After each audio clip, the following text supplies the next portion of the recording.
pushes me every week to write something new, and I do. So I wrote this last night, and I had watched a documentary, and these images just stuck with me for a couple of weeks, and I knew I had to write a poem about it. It didn't come out until last night. So this is kind of a heavy poem, but I'm kind of glad that the crowd thinned out so we can just kind of focus our energy and our thoughts on this healing that needs to take place.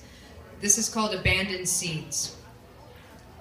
On the westernmost tip of Africa, in the Republic of Senegal, there is a village surrounded by ocean and desert and forest.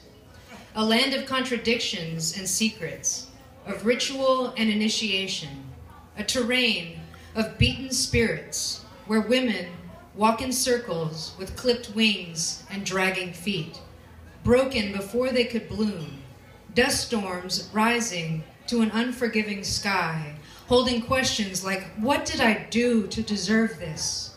And somebody, please tell me why.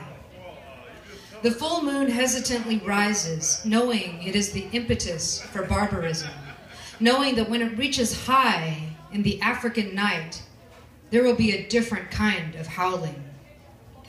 The women of the tribe gather their daughters, from babies to teenagers, and walk across the empty desert, across the Gambia River and into the Casamance region, where there is a lush green canopy of trees that can muffle the sound of ritual tyranny passed down like an unwanted gift.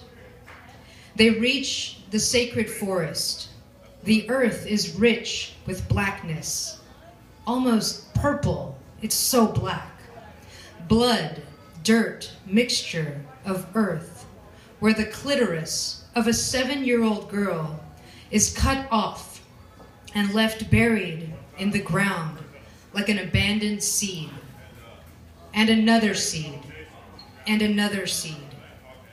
Her seed is stolen in the night by the hands of her tribeswomen in the name of ritual, in the name of initiation, in the name of tradition and religion, superstition, womanhood, ignorance, and fear. And because her mother's mother littered this same forest with her skin and screaming, millions of seeds severed and scattered, disembodied with dull blade by village midwives' guilty hands. On this night, maybe 36 girls are cut, mothers pushing their backs to the unforgiving dirt, legs held open underneath a moon that cannot close its eyes. I can only imagine the color that the soil becomes when mixed with that much blood. The hollow scream of a clitoris falling in the forest when other women pretend not to hear the sound. The young girl is sewn closed, leaving only 2 holes. Sewn closed as tribal songs and incantations lull her into a state of surrender. Her legs are tied together to keep her from moving, and she must lay there on her back underneath the moon for 2 weeks while her emptiness becomes a painful scar, a sacred ground of betrayal, a question that is never answered. A man will not marry an uncut woman. An uncut woman is seen as a whore, an insatiable sexmonger, unwanted and unclean. She will not be worth the ox and the sheep that her father will accept as dowry. She will be shunned in the village and live a life of solitude and desperation. For hundreds of years, spanning countless tribes, this practice has carried on, passed down as certainty from mothers to daughters, as natural and necessary to life as learning to walk, or fetching the water, or skinning a goat.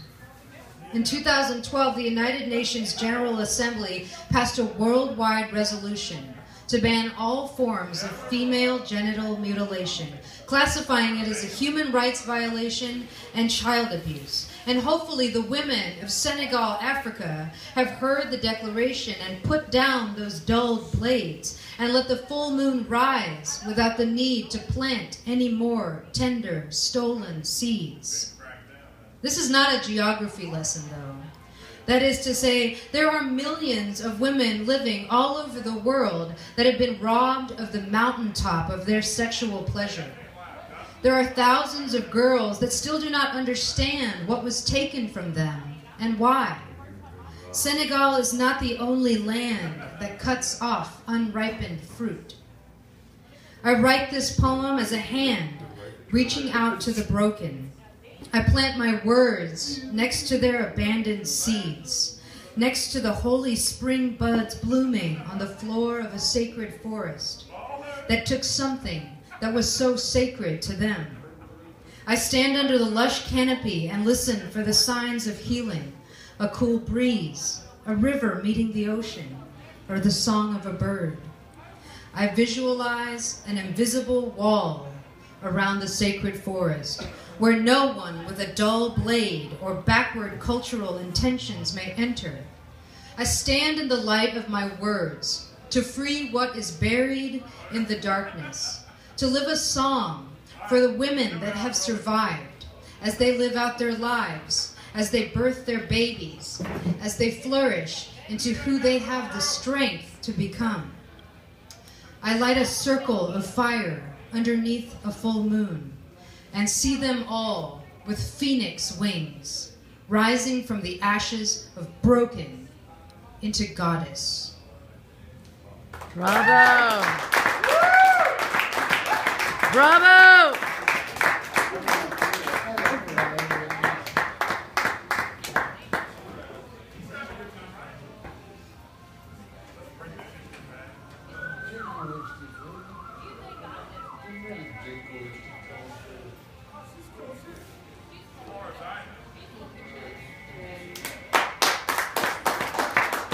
Yay, Kai!